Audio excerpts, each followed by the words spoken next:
ಷೇರು ಮಾರುಕಟ್ಟೆ ಬಗ್ಗೆ ಬಂದ್ರೆ 2025 ಹೇಗಿದೆ ಷೇರು ಮಾರುಕಟ್ಟೆಯಲ್ಲಿ?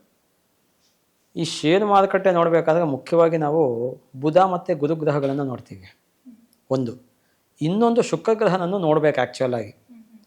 ಯಾತಕ್ಕೆ ಅಂದರೆ ಈ ಬುಧ ಮತ್ತು ಗುರು ಆರ್ಥಿಕ ವ್ಯವಸ್ಥೆಗೆ ದೇಶಕ್ಕೆ ಮುಖ್ಯ. ಜೊತೆಯಲ್ಲಿ ಶುಕ್ರ ಕೂಡ ಧನಕಾರಕ, ಹಣಕ್ಕೆ ಅಧಿಪತಿ ಬಂದು ಗುರು ಶುಕ್ರ ಇಬ್ಬರು ಇರ್ತಾರೆ. ಎಲ್ಲ ರೀತಿಯಾದಂತಹ ಟ್ರೇಡ್ ಆ್ಯಂಡ್ ಕಾಮರ್ಸ್ಗೆ ಬುಧ ಕಾರಕ. ಬುಧ ಎಲ್ಲಿ ಯಾವುದೇ ನಿಮ್ಮ ಜಾತಕಗಳನ್ನು ಕೂಡ ನೀವು ನೋಡ್ಕೋಬೋದು. ಬುಧ ಸ್ಟ್ರಾಂಗ್ ಇತ್ತು ಅಂದರೆ ಆ ವ್ಯಕ್ತಿಗೆ ಒಂದು ವ್ಯವಹಾರ ಜ್ಞಾನ ಚೆನ್ನಾಗಿರುತ್ತೆ. ಯಾರಿಗೆ ಸ್ಟ್ರಾಂಗ್ ಇರೋದಿಲ್ಲ ಅವರಿಗೆ ವ್ಯವಹಾರ ಜ್ಞಾನ ಕಮ್ಮಿ ಇರುತ್ತೆ. ಸೊ ಹಾಗಾಗಿ ಈ ಶೇರ್ ಮಾರುಕಟ್ಟೆ ಅನ್ನೋದು ಬಂದಾಗ ಯಾವಾಗಲೂ it is related to trade and commerce. ಅದರ ಜೊತೆಗೆ ಈ ಒಂದು ಹಣದ ವಿಚಾರಕ್ಕೆ ಸೇರ್ಕೊಳ್ತಕ್ಕಂಥದ್ದು. ಈ ಬುಧ ಗುರು ಶುಕ್ರ ಮೂರನ್ನು ನಾವು ನೋಡಬೇಕಾಗತ್ತೆ. ಆದರೆ ಇಲ್ಲಿ ಏನಾಗುತ್ತೆ ಅಂದರೆ ಬುಧ ಶುಕ್ರ ಇಬ್ಬರೂ ಪ್ರತಿ ತಿಂಗಳು ಬದಲಾವಣೆ ಆಗ್ತಾ ಇರ್ತಾರೆ. ಗುರು ಮಾತ್ರ ಒಂದು ವರ್ಷ ಒಂದೇ ರಾಶಿನಲ್ಲಿರ್ತಾನೆ. ಈಗ ಮೇ 14ನೇ ತಾರೀಕು ತನಕ ಗುರು ವೃಷಭ ರಾಶಿನಲ್ಲಿರ್ತಾನೆ, ಅದು ಶತ್ರು ಕ್ಷೇತ್ರ ಅವನಿಗೆ. ಅದು ಆದಮೇಲೆ ಮಿಥುನ ರಾಶಿಗೆ ಬರ್ತಾನೆ, ಅದು ಕೂಡ ಶತ್ರು ಕ್ಷೇತ್ರ ಅವನಿಗೆ. ಸೊ ಹಾಗಾಗಿ ನಾವು 3 ಗ್ರಹಗಳಲ್ಲಿ ಒಂದು ಗ್ರಹ ಯಾವಾಗಲೂ ಕೂಡ ಶತ್ರು ಕ್ಷೇತ್ರದಲ್ಲೇ ಇರುತ್ತೆ. ಅದರಿಂದ ಏರ್ಪೇರುಗಳು ಆಗ್ತಕ್ಕಂತಹ ಪಾಸಿಬಿಲಿಟಿ ಬಹಳ ಜಾಸ್ತಿ ಇದೆ. ಇದನ್ನು ಕರೆಕ್ಟಾಗಿ ಜನ ಅರ್ಥ ಮಾಡ್ಕೋಬೇಕು.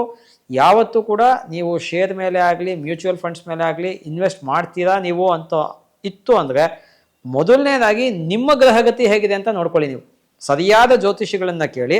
ಇನ್ನೊಂದು ಸತಿ ಹೇಳ್ತೀನಿ, ಸರಿಯಾದ ಜ್ಯೋತಿಷಿಯನ್ನು ಕೇಳಿ ನೀವು. ಯಾಕೆಂದರೆ ಇವತ್ತು ಫೇಕ್ ಅಸ್ಟ್ರಾಲಜರ್ಸ್ ತುಂಬ ಜನ ಇದ್ದಾರೆ ಮೀಡಿಯಾ ಚಾನಲ್ಗಳು ಮತ್ತು ಯೂಟ್ಯೂಬೆಲ್ಲ ಬಂದಮೇಲೆ. ಸರಿಯಾಗಿರ್ತಕ್ಕಂಥ ಜ್ಯೋತಿಷಿಗಳನ್ನು ಕೇಳಿ ನೀವು.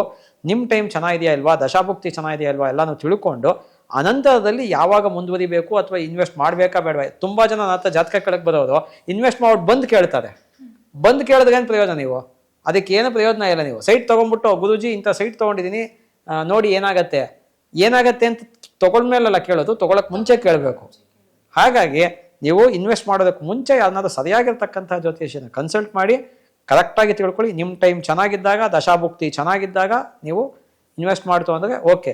ಯಾಕೆ ಅಂದರೆ ಬುಧ ಶುಕ್ರದ ವೇರಿಯೇಷನ್ ಪ್ರತಿ ತಿಂಗಳುಗಳಲ್ಲೂ ಇರುತ್ತೆ. ಅದರಿಂದ ಯಾವಾಗ ಬುಧ ಶುಕ್ರರು ವೀಕ್ ಆಗ್ತಾರೆ 12 ತಿಂಗಳುಗಳಲ್ಲಿ ಸುಮಾರು ಒಂದು 6-7 ಸತಿ ವೀಕ್ ಆಗ್ತಾರೆ. ಆ ವೀಕ್ ಆಗಂತಹ ಪೊಸಿಷನ್ಸ್ ಯಾವಾಗ ಬರುತ್ತೆ ಈ ಗ್ರಹಗಳಿಗೆ, ಆಗ ಶೇರ್ನಲ್ಲಿ ವ್ಯತ್ಯಾಸಗಳು ಉಂಟಾಗುತ್ತೆ. ಈ ವ್ಯತ್ಯಾಸಗಳಾದಾಗ ಏನಾಗುತ್ತೆ ಅಂದರೆ ತುಂಬ ಜನ ನಿರೀಕ್ಷೆ ಇಟ್ಕೊಂಡಿರ್ತಕ್ಕಂಥದ್ದಕ್ಕೆ ನಿರಾಸೆ ಲಾಸು ಆಗುತ್ತೆ.